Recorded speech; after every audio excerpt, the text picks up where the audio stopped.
please subscribe to our YouTube channel for more videos.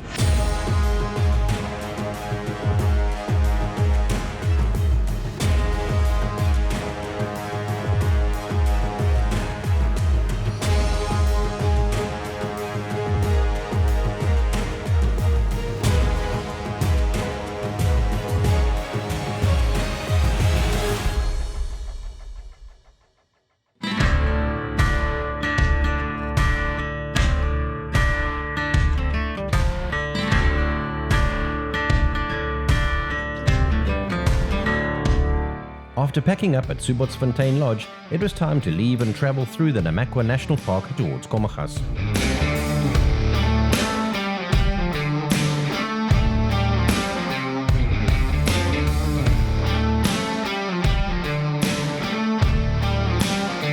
We're still inside the Namakwa National Park, and of course we can't track the vehicle with a drone because it's a national park. But in any case, the wind is howling at about 60 kilometers an hour. And even now, trying to hold the Sony with a 200mm lens, you can't even hold the camera still. I was hoping to get some stunning shots of the vehicle in the park, but there's just no way you can actually film outside with the wind buffeting you. It just doesn't make any sense. So anyway, nonetheless, we're going to continue through the park and we'll shoot some stuff out the window.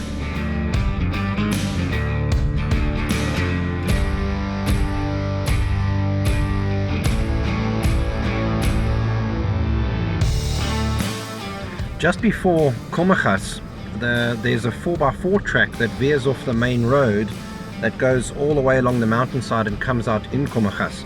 Now, during last year's flower season, we came the opposite direction from Komaggas through the 4x4 track, which comes out here. Now, I was going to do that this morning, but the reason why I'm not going to do it is because we had to rely on our drone last time to get out of there, because although it's one single recorded track, but the problem is that over time there's been multiple new tracks that have been formed, so the road diverts so many times that you don't really know if you're still on the right track. Now, there is a recognizable 4x4 trail that goes right around the whole mountain, and we literally didn't know where to go, even though we were following the guide app, because of the multitude of different options. And today, with the wind being so strong, there's no way I can put the drone up to actually see which track we should actually have to take. So I think we're just going to go straight past, and my aim was to put fuel in Komaggas, but I've still got half a tank, so I'll easily make Kleinzee, which is about another 60 from here, no problem. So I'm not going to go into Komaggas, I'm going to go straight past and then left towards Kleinzee, and we'll fill up in Kleinzee.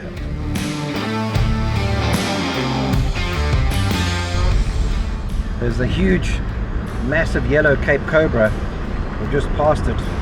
I'm going to see if I can get close enough to get some footage of it, standing up or whatever. I hope it's not dead. It doesn't look dead. No, it's definitely alive.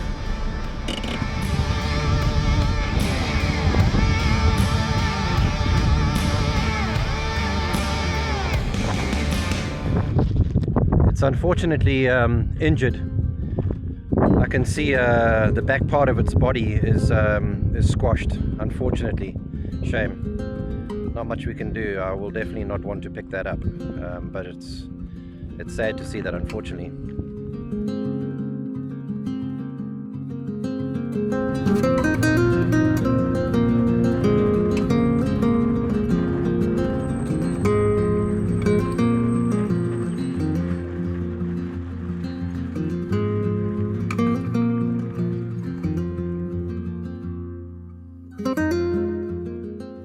Kleinzee used to be closed to the public due to its diamond mining activities.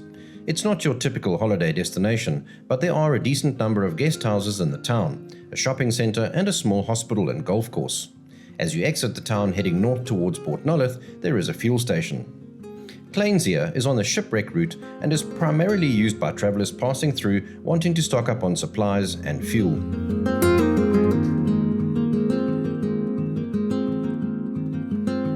We still had enough fuel to get us to Port Nolloth and our overnight stay at McDougalls Bay.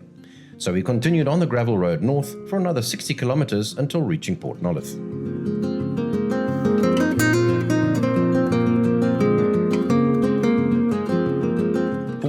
was previously a shipping port for copper from the O'Keepe mines and diamonds from the Namakwa coast.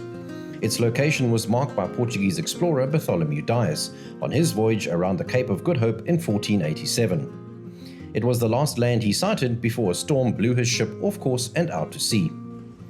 Today, the town is a commercial hub with a number of holiday homes and a caravan park at the adjacent McDougalls Bay. It's also the gateway to the Richtersveld National Park, located 160 kilometers to the north along the Orange River.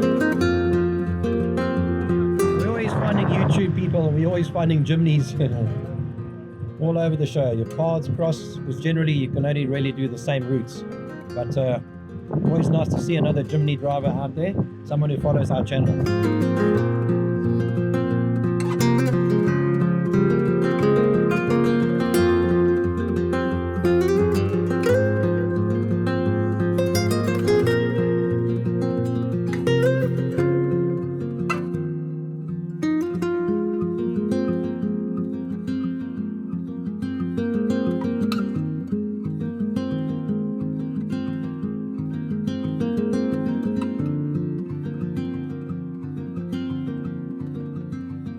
We spent 2 nights at Dis Owl self-catering accommodation in a quaint beach view cottage, giving us time to enjoy the beaches and explore the surrounding areas. We couldn't find any accommodation in Alexander Bay, so we used McDougalls Bay as our base for 2 days.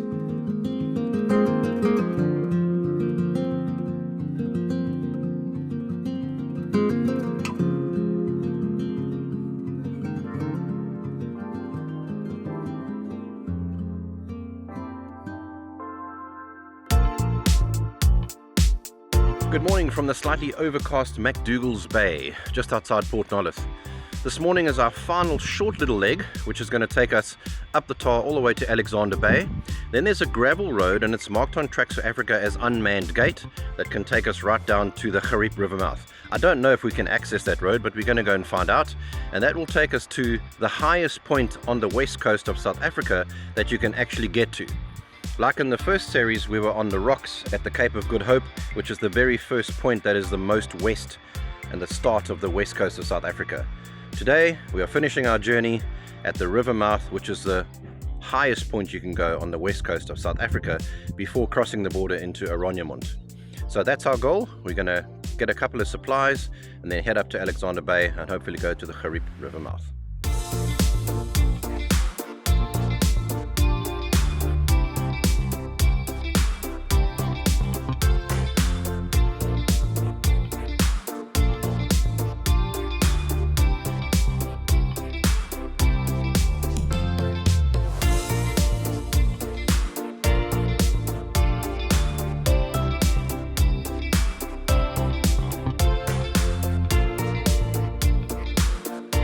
Alexander Bay is the northernmost town on the west coast of South Africa, and it also has border access into Aronyamont in Namibia. We drove around Alexander Bay, but there really isn't much to see.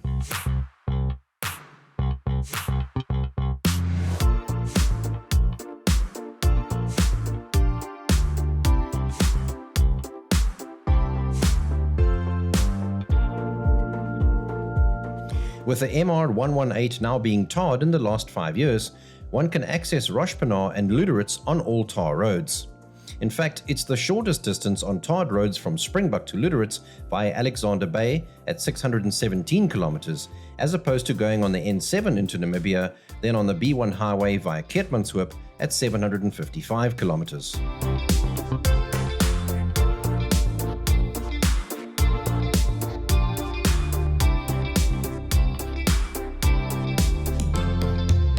Our plans to drive to the Gariep River Mouth were halted with a no entry sign. We backtracked a little and then found a few unmarked roads, but they took us to dead ends as well.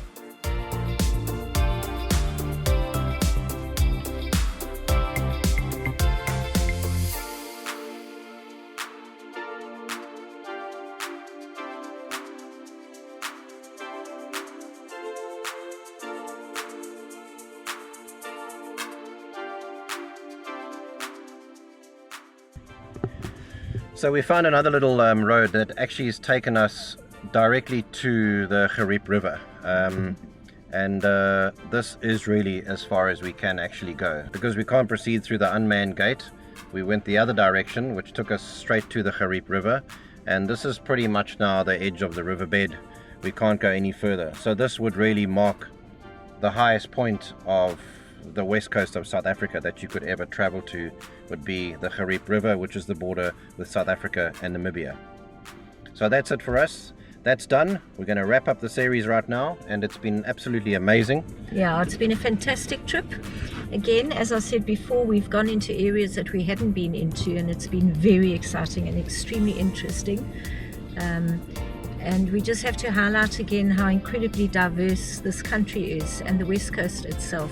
Within the West Coast area that we've travelled, there have been so many varying landscapes, and there's something new around every corner. Absolutely fantastic. So thanks for watching, and we'll catch you in the next season. Thank you everybody for joining us for season 4. This particular episode wraps up the West Coast season, and we will be taking a short break now in terms of our travels, and Craig will explain that to you. We will be doing a series of product videos for the Tracks4Africa products until our next travels, which will take place in June.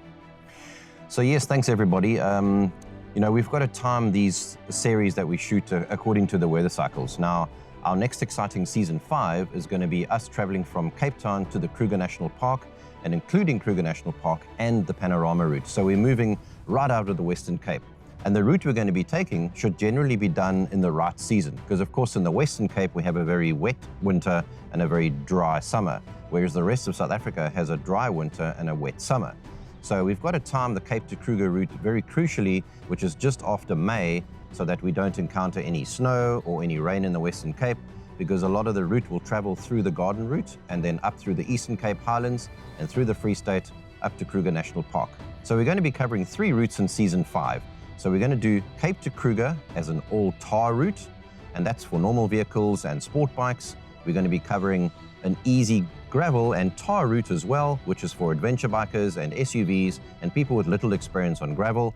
So the route we're going to be filming is the highly adventurous route, and that goes through the Garden Route, through a lot of the Oxwagon trails and incredible passes, and goes into the Eastern Cape and Eastern Cape Highlands, and then around the Drakensberg and through the Free State, and then up into Kruger National Park on predominantly off-road and 4x4 trails, 4x4 tracks, something that more experienced adventure bikers and 4x4 drivers would really enjoy.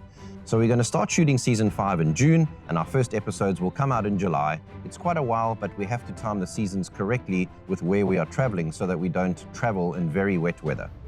So as you will know, if you've been following the Tracks4Africa channel, we have not ventured into the Kruger National Park area, and we are extremely excited about filming the content for the next season. So to break season 5 down, it's going to kind of be in 3 parts. And I'm sure that season 5 might even have up to 8 or 10 episodes, because the first part of it's going to be the Cape to Kruger route. The second part of it's going to be actually filming in Kruger for about a week or so. And then we're going to move into the panorama route, Blyde River Canyon, Graskop, Hazy View, and all those beautiful areas. So there's essentially 3 areas that we're going to be filming and concentrating on for season 5, bringing you a lot more episodes, a lot more content for the rest of the year.